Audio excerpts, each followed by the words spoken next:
ये बात हम सब जानते हैं कि दुश्मन का दुश्मन दोस्त होता है, जबकि दुश्मन का दोस्त दुश्मन होता है।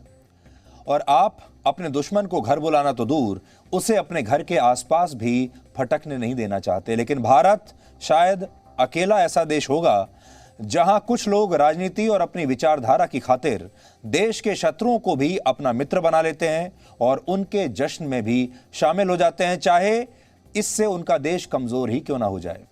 आज हम कुछ ऐसे ही लोगों का पर्दाफाश आपके सामने करेंगे जिनके लिए देशभक्ति से बड़ी दुश्मन की विचारधारा है। इसी महीने चीन की कम्युनिस्ट पार्टी की स्थापना के 100 वर्ष पूरे हुए हैं। चीन चाहे तो अपने देश में इसका जश्न मनाए, पार्टी करे, लेकिन भारत चीन के इस जश्न का हिस्सा कभी नहीं हो सकता, क्योंकि पिछले 1 साल के दौरान चीन ने हमारी सीमा पर जो कुछ किया है उसे भारत कभी भुला नहीं सकता। फिर भी भारत के ही कुछ लोग 2 दिन पहले चीन के इसी जश्न में शामिल हुए हैं। जिस जश्न की तस्वीर हम आपको दिखा रहे हैं, ये चीन की कम्युनिस्ट पार्टी के 100 वर्ष पूरे होने का जश्न था और चीन ने अपने देश में शानदार आयोजन किया था इसे मनाने के लिए, अपनी कम्युनिस्ट पार्टी के 100 वर्ष पूरे होने के लिए। खास बात यह है कि भारत की तरफ से और भारत की सरकार की तरफ से चीन को इसकी कोई बधाई नहीं दी गई, चीन की कम्युनिस्ट पार्टी को इसकी कोई बधाई नहीं दी गई, ना ही चीन की सरकार को इसके बारे में भारत की तरफ से कोई भी बधाई संदेश भेजा गया। अगर हमारे संबंध चीन से सामान्य रहे होते तो भारत की तरफ से बधाई संदेश जरूर जाता। इसके अलावा चीन के राष्ट्रपति के जन्मदिन पर भी भारत के प्रधानमंत्री अब उन्हें अपनी शुभकामनाएं नहीं भेजते हैं, ना पिछले साल भेजी, ना इस साल भेजी। इसका मतलब यह है कि चीन के साथ हमारी बातचीत बंद है और चीन को हम अपना दुश्मन देश मानते हैं। लेकिन हमारे ही देश के कुछ बड़े बड़े नेता ऐसे हैं जो चीन को आज भी अपना मित्र मानते हैं। अब आप कह सकते हैं कि एक तरफ तो बॉर्डर पर चीन से युद्ध की तैयारी चल रही है, दूसरी तरफ देश के ही कुछ लोगों की चीन के साथ पार्टी चल रही है, दोस्तियां चल रही हैं। इसी मंगलवार को भारत में चीन के दूतावास ने कम्युनिस्ट पार्टी की स्थापना के 100 वर्ष पूरे होने के मौके पर एक वीडियो कॉन्फ्रेंस का आयोजन किया। एक कार्यक्रम का आयोजन किया गया जिस पर डिजिटली सबको अपने साथ जोड़ा गया और इसकी मेजबानी खुद भारत में चीन के राजदूत कर रहे थे। लेकिन इसकी बाकी की गेस्ट लिस्ट अगर आप देखेंगे तो आप हैरान रह जाएंगे। अब आपको बताते हैं कि इस ऑनलाइन सेमिनार में कौन कौन शामिल हुआ भारत की तरफ से। इसमें भारत की तरफ से communist party of India Marxist यानी सीपीएम के महासचिव Sitaram Yechury, communist party of India यानी सीपीआई के महासचिव डी राजा, डीएमके के सांसद एस सेंथिल कुमार और ऑल इंडिया फॉरवर्ड ब्लॉक के सबसे बड़े नेता जी देवराजन शामिल हुए। उन सब की तस्वीरें इस समय आपके सामने हैं और ये उसी ऑनलाइन सेमिनार की तस्वीरें हैं जब ये उस कार्यक्रम में शामिल हो रहे थे। और चीन के राजदूत भी आपको स्क्रीन पर दिखाई दे रहे हैं और उनके साथ हमारे देश के बाकी के वामपंथी नेता और डीएमके के नेता आपको दिखाई दे रहे हैं। इस सेमिनार का जो शीर्षक था, जो थीम था, वो था sharing experience on party building, promoting exchanges and cooperation. यानी किसी पार्टी के संगठित करने के अनुभवों को बांटना और विचारधारा के आदान प्रदान को आगे बढ़ाना। यानी हमारे देश के जो ये नेता हैं, ये शायद चीन की कम्युनिस्ट पार्टी से ये सीख रहे हैं कि किसी संगठन को कैसे तैयार किया जाता है, कैसे आगे बढ़ाया जाता है। इससे आप अंदाजा लगाइए कि ये तमाम नेता इस सेमिनार में हिस्सा लेने के लिए क्यों गए थे और जब उन्हें आमंत्रण दिया गया होगा तो उन्होंने इसे स्वीकार क्यों किया। ये क्यों नहीं कह दिया कि इस समय हम चीन के साथ कोई बातचीत नहीं कर सकते। चीन के राजदूत ने भी इस मौके का पूरा फायदा उठाया और अपने भाषण के दौरान लद्दाख और गलवान पर अपने देश का पक्ष रखा और कहा कि पूरी दुनिया को यह पता है कि वहां किसने सही किया और किसने गलत। सबसे बड़ी बात यह है कि चीन के राजदूत जब ये इतना बड़ा झूठ कह रहे थे, जब वो अपने देश का पक्ष ले रहे थे, जब ये कह रहे थे कि चीन सही है और भारत गलत, तब भारत में पैदा हुए, भारत के ही संसद में चुने गए ये सारे नेता चुपचाप बैठे हुए थे, मुस्कुरा रहे थे और ये कह लीजिए कि तालियां बजा रहे थे। इन्होंने एक बार भी चीन के राजदूत को यह नहीं कहा कि हम ये बर्दाश्त नहीं करेंगे, आप अपनी भाषा को सही कीजिए, आप अपनी विचारधारा को सही कीजिए और आप कम से कम हमारे सामने ये बात नहीं कर सकते। अब आप सोचिए, इस कार्यक्रम में हिस्सा लेने वाले नेता हमारे ही देश के नागरिक हैं और हमारे ही देश की जनता ने इन्हें चुनकर कभी ना कभी भारत की संसद में भी भेजा है और आज भी जहां ये रहते हैं, जो काम करते हैं, इसमें भी भारत के टैक्स पेयर का बहुत बड़ा हिस्सा है। इन नेताओं को इस समय भारत के साथ खड़े होना चाहिए था, लेकिन ये लोग लद्दाख पर चुपचाप चीन के राजदूत का लेक्चर सुनते रहे, एक बार भी उन्हें रोका नहीं। हैरानी की बात यह है कि बात बात पर ट्वीट करने वाले इन नेताओं ने अपनी इस मीटिंग की जानकारी सोशल मीडिया पर किसी को नहीं दी, लेकिन जब पोल खुल गई तो कहने लगे कि इसमें हमने गलत क्या किया है। सही बात है, ये एक लोकतांत्रिक देश है, यहाँ लोगों को आज़ादी है कुछ भी बात करने की, फ्रीडम ऑफ एक्सप्रेशन की आज़ादी है, मीडिया की आज़ादी है और ये लोग भी पूरी तरह से स्वतंत्र हैं कि ये किसी भी ऑनलाइन सेमिनार में जा सकते हैं, अपनी राय रख सकते हैं। सही बात है। चीन के दूतावास ने अपनी वेबसाइट पर इस कार्यक्रम की जानकारी देते हुए यह लिखा है कि इन नेताओं ने न सिर्फ 100 वर्ष पूरे होने पर चीन की कम्युनिस्ट पार्टी को बधाई दी है, बल्कि चीन की सरकार की उपलब्धियों की तारीफ भी की है और कहा है कि चीन में वहां के लोगों के हितों का ध्यान रखने वाली सरकार काम कर रही है। तो आप समझ लीजिए कि इन सब नेताओं ने चीन की कम्युनिस्ट पार्टी की तारीफ की है, चीन की सरकार की तारीफ की और यह कहा है कि वहां की कम्युनिस्ट पार्टी चीन के लोगों के हितों का बहुत ध्यान रख रही है, अपने लोगों के लिए बहुत काम कर रही है। लेकिन इन लोगों ने चीन के राजदूत से एक बार भी ये नहीं पूछा कि वो कौन सी उपलब्धियों की बात कर रहे हैं, कौन से काम की बात कर रहे हैं। चीन में आज़ादी कहाँ है? चीन में आम लोगों के पास क्या आज़ादी है? चीन में मीडिया के पास क्या आज़ादी है? चीन में असहनशीलता बढ़ क्यों रही है? जो ये सारे लोग, अगर आपको याद होगा, अपने देश में यही मुद्दा उठाते हैं। ये वही लोग हैं, अपने देश में ये कहते हैं असहनशीलता बढ़ रही है, अपने देश में कहते हैं सांप्रदायिकता बढ़ रही है, अपने देश में कहते हैं हमारे देश का मीडिया बिक चुका है, हमारे देश का जो मीडिया है उसे बोलने की भी आज़ादी नहीं है। अपने देश में ये हर सवाल पूछते हैं, अपने देश में सोशल मीडिया पर बात बात पर ट्वीट करते हैं, अपनी सरकार का विरोध करते हैं।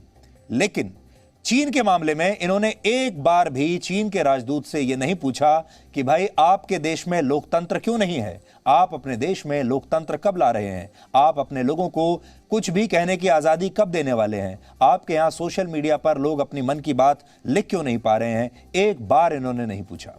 क्या हांगकांग की आज़ादी छीनना एक उपलब्धि है? क्या तिब्बत का दमन करना चीन की उपलब्धि है?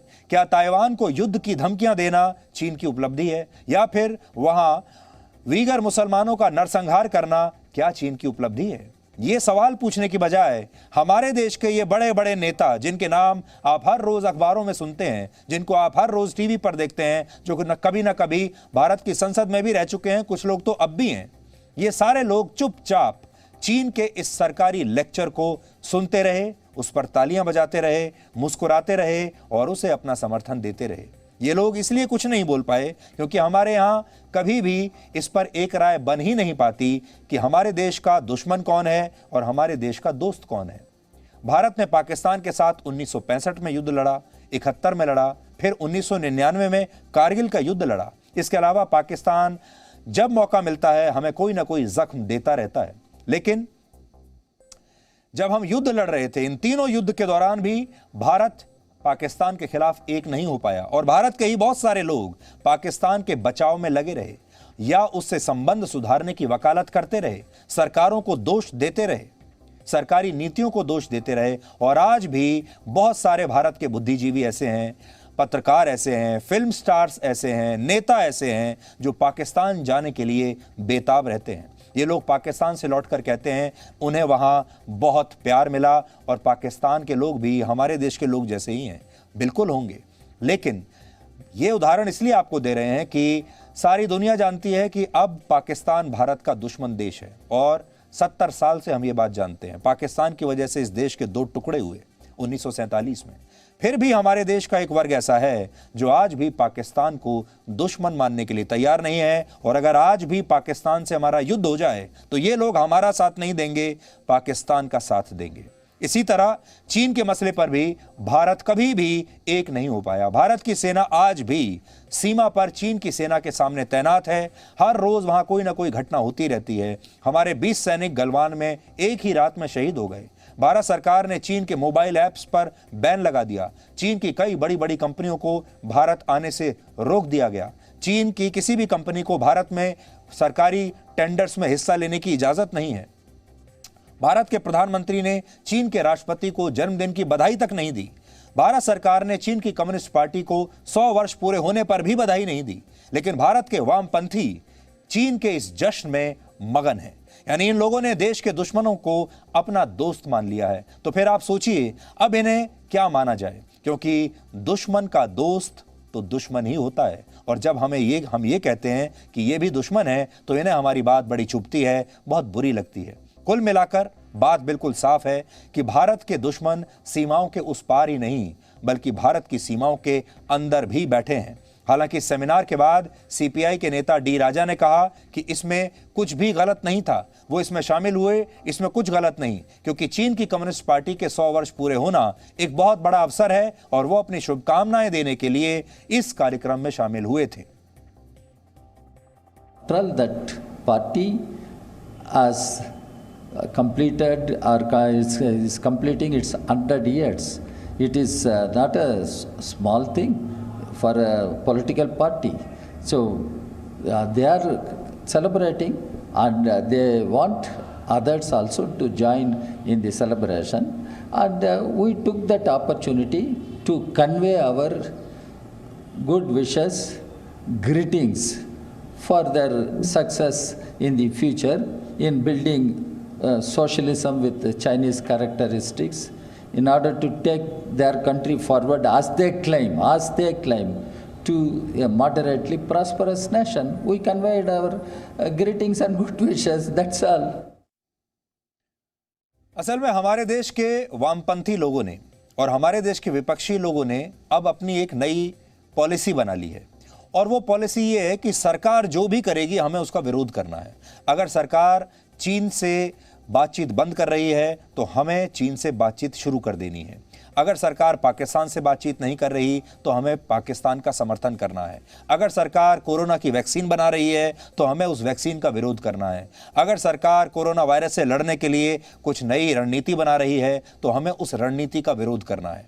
यानी अब इन्होंने ये समझ लिया है कि सरकार का विरोध हर कीमत पर करना है, चाहे उससे हमारे देश का नुकसान ही क्यों ना हो जाए, इन्हें कोई फर्क नहीं पड़ता। और अपनी राजनीति को चमकाने के चक्कर में और नरेंद्र मोदी की आलोचना करने के चक्कर में ये लोग ये भूल जाते हैं कि मोदी की आलोचना करते करते अब ये देश विरोधी काम करने लगे हैं। अब ये देश की आलोचना भी करने लगे हैं। अब ये अपने ही देश को भी कमजोर बनाने लगे हैं और इन्हें ऐसा लगता है कि अगर भारत कमजोर हो रहा है तो नरेंद्र मोदी कमजोर हो रहे हैं। इन्हें ऐसा लगता है कि अगर हमने भारत को जख्म दिया तो मतलब नरेंद्र मोदी को जख्म दे दिया। ये गलतफहमी में ये लोग जी रहे हैं और इन्होंने भारत और नरेंद्र मोदी को एक ही मान लिया है और अब अपनी राजनीति चमकाने के लिए, अपनी राजनीति के लिए ये इतने बंध चुके हैं कि ये देश के दुश्मनों को अपना दोस्त कहने लगे हैं और देश के दोस्तों को अपना दुश्मन मानने लगे हैं।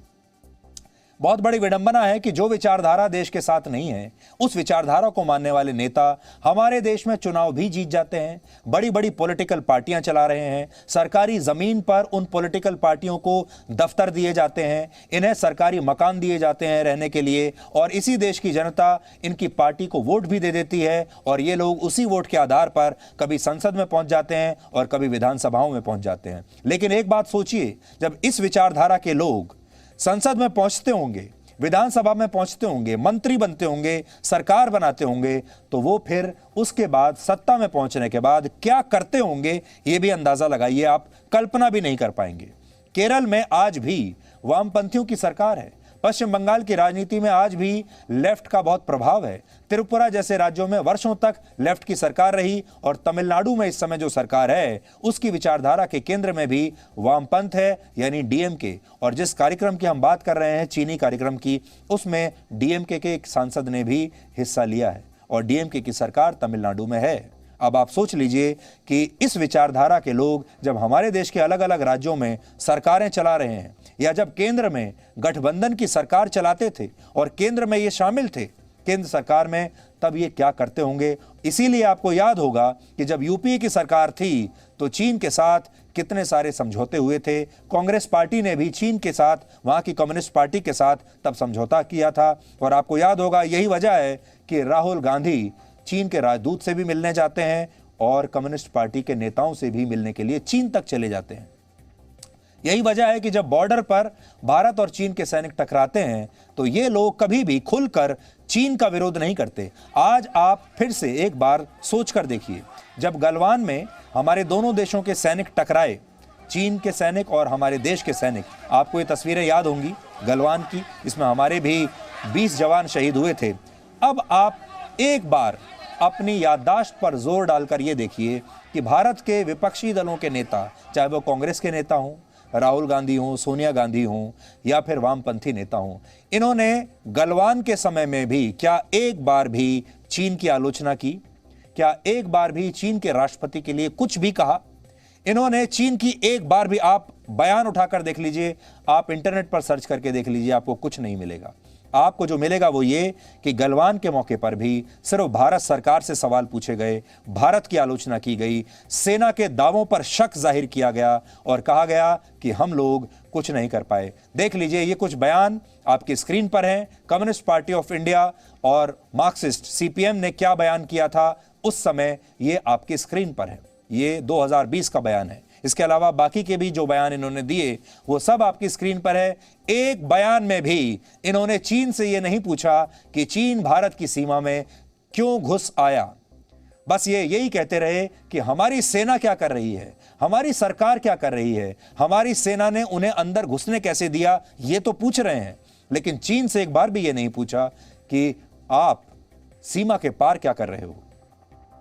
देश के खिलाफ जाना और देश के दुश्मनों का साथ देना वामपंथियों की पुरानी आदत है। इसलिए अब आप देश विरोधी कम्युनिज्म की क्रोनोलॉजी को समझिए। भारतीय कम्युनिस्ट पार्टी की स्थापना वर्ष 1920 में उज्बेकिस्तान के ताशकंद में हुई थी। तब उज्बेकिस्तान सोवियत संघ का हिस्सा हुआ करता था, जहां कम्युनिस्ट शासन था, और इसीलिए इन लोगों ने भारत के बाहर जाकर सोवियत संघ की मदद से भारतीय कम्युनिस्ट पार्टी की स्थापना की। इसलिए यह समझिए, भारतीय कम्युनिस्ट पार्टी की स्थापना भी भारत में नहीं, ताशकंद में जाकर हुई। इसके बाद इनका असली चेहरा दुनिया ने देखा 1942 में, जब हम गुलाम थे, जब भारतीय कम्युनिस्ट पार्टी ने भारत छोड़ो आंदोलन को समर्थन देने से इनकार कर दिया था। तो यह समझ लीजिए, महात्मा गांधी के भारत छोड़ो आंदोलन को समर्थन देने से सीपीआई ने इनकार कर दिया था, महात्मा गांधी को समर्थन नहीं दिया।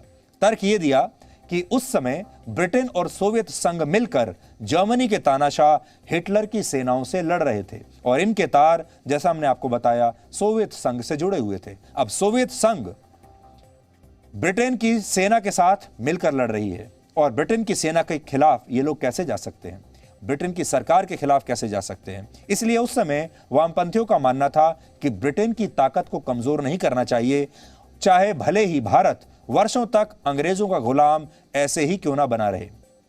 तो इन्हें गुलामी मंजूर थी उस समय 1942 में, लेकिन इन्हें उस समय यह मंजूर नहीं था कि हम अंग्रेजों के खिलाफ जाएं। इसी दौरान जब नेताजी सुभाष चंद्र बोस ने इंडियन नेशनल आर्मी की स्थापना की, तो इसी भारतीय कम्युनिस्ट पार्टी ने अपने मुखपत्र पीपल्स वॉर में नेताजी सुभाष चंद्र बोस के लिए अपशब्द लिखे थे। अपशब्द तो एक हल्का शब्द है, ऐसी ऐसी बातें लिखी थी जो हम यहां नेशनल टेलीविजन पर आपको बता नहीं सकते। उस भाषा का प्रयोग किया गया था। इसलिए आप यह मत समझिए कि हमने अपशब्द कह दिया। अपशब्द तो हम बहुत हल्का शब्द इस्तेमाल कर रहे हैं, बहुत कुछ लिखा गया था।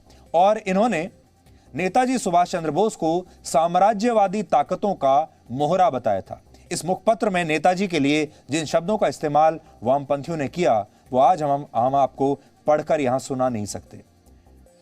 वामपंथियों की साजिशों के बावजूद भारत आजाद हो गया 1947 में। वामपंथी ये चाहते नहीं थे, लेकिन आजादी के बाद भी इन लोगों ने अपने देश का साथ कभी नहीं दिया। वर्ष 1959 में जब भारत की तत्कालीन सरकार ने इस बात का खुलासा किया कि लद्दाख के आसपास चीन भारत की जमीन पर अतिक्रमण कर रहा है तो चीन का विरोध करने के बजाय इन्हीं वामपंथियों ने चुप्पी साध ली और यहां तक कि उस दौरान वामपंथी पार्टियों ने कुछ ऐसे बयान भी जारी किए जो चीन के हित में तो थे लेकिन भारत की संप्रभुता के लिए वो खतरा थे। यानी उस समय भी चीन के पक्ष में बयान देते रहे और भारत के खिलाफ रहे। यहां तक कि 60 वर्ष पहले जब चीन की सेना ने तिब्बत पर जबरदस्ती कब्जा किया तब भी हमारे देश के वामपंथियों ने चीन का साथ दिया था और कहा था कि चीन तिब्बत के लोगों को अंधकार से बाहर निकालने का काम कर रहा है। पूरा समर्थन चीन को दिया। इतना ही नहीं, कम्युनिस्ट पार्टी ऑफ इंडिया ने यहां तक कह दिया था कि तिब्बत में जो लोग चीन का विरोध कर रहे हैं वो सामंती विचारधारा के हैं और इनमें दलाई लामा भी शामिल हैं। यानी ये वो पार्टी है सीपीआई जिसने दलाई लामा का भी विरोध कर दिया था। ये दलाई लामा के साथ भी नहीं थी। यहां तक भी सब ठीक था, लेकिन जब वर्ष 1962 में चीन ने भारत पर हमला बोल दिया तब भी कई वामपंथी नेताओं ने भारत की जगह चीन का साथ दिया क्योंकि उनकी विचारधारा चीन के साथ जुड़ी हुई थी, वामपंथ की विचारधारा। यहां तक कि जो वामपंथी भारत के सैनिकों के लिए तब अपना खून देना चाहते थे या पैसे से भारतीय सेना की मदद करना चाहते थे, उन्हें भी इस पार्टी ने ऐसा करने से रोक दिया। जब कुछ बड़े वामपंथी नेताओं ने इसका विरोध किया तो पार्टी में उनका पद घटाकर उन्हें सजा दी गई। इतना ही नहीं, उस समय कई वामपंथी नेता चीन के समर्थन में हमारे देश में रैलियां तक कर रहे थे, लोकतंत्र का मजाक उड़ा रहे थे। 1962 के युद्ध में कम्युनिस्ट पार्टी ऑफ इंडिया यानी सीपीआई चीन का इस तरह से समर्थन कर रही थी कि तत्कालीन सरकार को इस पार्टी के कुछ नेताओं को जेल में डालना पड़ा। इस युद्ध के बाद सीपीआई टूट गई और फिर सीपीआई-एम का गठन हुआ क्योंकि इस मुद्दे को लेकर इस पार्टी में भी एक राय नहीं थी। दी रेड रेबल इन इंडिया नामक एक पुस्तक में इस बात का जिक्र है कि 1 जनवरी 1965 को भारत के तत्कालीन गृह मंत्री गुलजारी लाल नंदा ने एक रेडियो कार्यक्रम में कहा था कि सीपीआई-एम का गठन बीजिंग के निर्देश पर हुआ है ताकि देश में अस्थिरता फैलाई जा सके और एशिया पर चीन का प्रभुत्व स्थापित किया जा सके। भारत के गृह मंत्री इतना बड़ा बयान दे रहे हैं, सोचिए। ध्यान देने वाली बात यह है कि वर्ष 1965 में जनवरी के महीने में ही भारत और पाकिस्तान के बीच युद्ध की आहट सुनाई देने लगी थी, लेकिन इन सब के बीच भी भारत के वामपंथी भारत के दुश्मन का साथ देने की ही तैयारी कर रहे थे। सीपीएम यह दावा करती थी कि वो सीपीआई से ज्यादा वामपंथी है, कट्टर वामपंथी है, लेकिन सीपीएम के गठन के 3 साल बाद ही सीपीआई-एम टूट गई और चारू मजूमदार ने सीपीआई-एमएल का गठन किया। अगर आप इसके पीछे का तर्क सुनेंगे तो हैरान रह जाएंगे। तर्क ये था कि सीपीआई-एम भी अब उतनी वामपंथी नहीं रही जितनी होनी चाहिए। चारू मजूमदार चाहते थे कि पश्चिम बंगाल के नक्सलबाड़ी में माओ त्से तुंग के लॉन्ग मार्च की तर्ज पर एक आंदोलन शुरू किया जाए। माओ त्से तुंग के नेतृत्व में 1934 से 36 के बीच लॉन्ग मार्च आंदोलन के दौरान चीन के कई जमींदारों की निर्मम हत्या कर दी गई थी और उनकी जमीन ले ली गई थी। ऐसा ही खून खराबा चारू मजूमदार भारत में करवाना चाहते थे। इसके बाद भारत में नक्सल आंदोलन की शुरुआत हुई और दशकों तक हजारों लाखों लोगों का खून बहता रहा और आज भी बह रहा है और यह आंदोलन भी इन्हीं वामपंथी विचारधारा से प्रभावित है, वहीं से अपनी प्रेरणा लेता है। पश्चिम बंगाल के पूर्व मुख्यमंत्री ज्योति बासु ने अपनी पुस्तक अ पॉलिटिकल ऑटोबायोग्राफी में लिखा है कि चारू मजूमदार और उनके समर्थकों ने उनसे एक बार कहा था कि हम माओ के अनुयायी हैं और चीन का चेयरमैन ही हमारा भी चेयरमैन है। चीन की कम्युनिस्ट पार्टी की स्थापना माओ त्से तुंग ने की थी और वही चीन की कम्युनिस्ट पार्टी के उस समय चेयरमैन थे और हमारे वामपंथी भी उन्हें ही अपना नेता मानते थे। 1970 में पश्चिम बंगाल की दीवारों पर माओ त्से तुंग के पोस्टर्स लगाए जाते थे जिनमें यही बात लिखी होती थी कि चीन का चेयरमैन ही हमारा चेयरमैन है। ये पुराने पोस्टर्स आज आपको कुछ दिखा रहे हैं, इसमें यही लिखा है, बंगाली भाषा में लिखा है। और ऐसा ही एक पोस्टर इस समय आपकी स्क्रीन पर है। आप में से जिन लोगों को बंगाली पढ़नी आती है वो इन शब्दों में छिपी खतरनाक विचारधारा को आसानी से समझ सकते हैं। वर्ष 2017 में जब डोकलाम में भारत और चीन के बीच विवाद हुआ था तब भी सीपीएम ने खुलकर चीन का समर्थन किया था और अपने मुखपत्र में लिखा था कि इसके लिए भारत के प्रधानमंत्री नरेंद्र मोदी और भारत की अमेरिका से नजदीकी जिम्मेदार है, चीन जिम्मेदार नहीं है। इसमें यह भी लिखा कि भारत दलाई लामा को जो समर्थन दे रहा है उससे भी चीन गुस्से में है। यहां भी भारत की ही गलती बताई और इसी मुखपत्र में यह भी लिखा था कि भारत को भूटान के मामलों में दखल अंदाजी नहीं करनी चाहिए और भूटान को चीन के साथ अपनी सीमा का विवाद खुद सुलझाने देना चाहिए। चीन की कम्युनिस्ट पार्टी के कार्यक्रम में हिस्सा लेने वाले वामपंथी नेताओं का कहना है कि इसमें कोई गलत बात नहीं है, क्योंकि दूसरी पार्टियों के नेता भी अक्सर ऐसा करते हैं। इन नेताओं का यह भी तर्क है कि वो भारत और चीन के बीच जमी बर्फ को पिघलाने की कोशिश कर रहे हैं। ये इन नेताओं का पक्ष है, ये भी हम आपके सामने रख रहे हैं। लेकिन अब हम इन्हें अमेरिका की एक आइसक्रीम बनाने वाली कंपनी का उदाहरण देना चाहते हैं, जिससे ये स्पष्ट होगा कि जब बात देश की आती है तो फिर आपको क्या करना चाहिए। और ये उदाहरण आज आपको सब कुछ समझा देगा। अमेरिका का एक मशहूर आइसक्रीम ब्रांड है और इसका नाम है बेन एंड जेरीज। आपने शायद इसका नाम सुना भी होगा। ये बहुत बड़ी कंपनी है जो आइसक्रीम बनाती है और दुनिया भर में बेचती है। कुछ दिन पहले इस कंपनी ने यह फैसला किया कि वो वर्ष 2023 की शुरुआत से फिलिस्तीन के उन इलाकों में अपनी आइसक्रीम नहीं बेचेगी जहां अब इजराइल के लोग रहते हैं। इस कंपनी का कहना है कि इजराइल ने इन इलाकों पर जबरदस्ती कब्जा किया हुआ है। यानी ये कंपनी ये कहती है कि इजराइल ने जिन इलाकों पर जबरदस्ती कब्जा किया है, जो विवादित क्षेत्र हैं, अब ये अपनी आइसक्रीम वहां नहीं बेचेगी। ये किसी भी प्राइवेट कंपनी द्वारा लिया गया एक बड़ा अजीब सा फैसला है और हो सकता है आने वाले समय में आपको ऐसे और फैसले देखने और सुनने को मिले। इसके बाद इजराइल की सरकार और वहां के लोगों ने इजराइल तो क्या पूरी दुनिया में इस आइसक्रीम का बहिष्कार करने का फैसला ले लिया। इजराइल ही नहीं, पूरी दुनिया में वो लोग जहां जहां भी रहते हैं, उन्होंने कहा अब हम इस आइसक्रीम का बहिष्कार करेंगे, हम कभी नहीं खाएंगे ये आइसक्रीम। इतना ही नहीं, संयुक्त राष्ट्र और अमेरिका में इजराइल के राजदूत ने अमेरिका के उन 35 राज्यों के गवर्नर्स को एक 35 पन्नों की चिट्ठी लिखी जहां इजराइल के बहिष्कार के खिलाफ कानून बनाए गए हैं। यानी इजराइल और वहां के लोग उनके देश का विरोध करने वाली एक कंपनी के खिलाफ एक साथ खड़े हो गए। लेकिन क्या आप इसकी कल्पना भारत में एक मिनट के लिए भी कर सकते हैं? भविष्य में अगर यही कंपनी अगर उदाहरण के लिए यह कह दे कि वो ये मानती है कि भारत ने कश्मीर पर जबरदस्ती कब्जा किया हुआ है और ये कश्मीर में अब अपनी आइसक्रीम नहीं बेचेगी, सोचिए। हालांकि ये पूरा उदाहरण सिर्फ काल्पनिक है, पर मान लीजिए अगर ये कहती है कि अब मैं कश्मीर में हम अपनी आइसक्रीम नहीं बेचेंगे क्योंकि हम भारत की कश्मीर नीति से सहमत नहीं है, तो क्या भारत के लोग और भारत के तमाम नेता एक साथ खड़े होकर इस आइसक्रीम ब्रांड का विरोध करेंगे? हमें लगता है ऐसा कभी नहीं होगा, बल्कि कुछ लोग हमारे ही देश के ऐसे आएंगे जो शायद ये आइसक्रीम खाने के लिए बेताब हो उठेंगे और शायद इस कंपनी को ही सही बताने लगेंगे, इस कंपनी का समर्थन करेंगे, इस कंपनी की आइसक्रीम के साथ अपनी फोटो सेल्फी लेकर सोशल मीडिया पर डालने लगेंगे।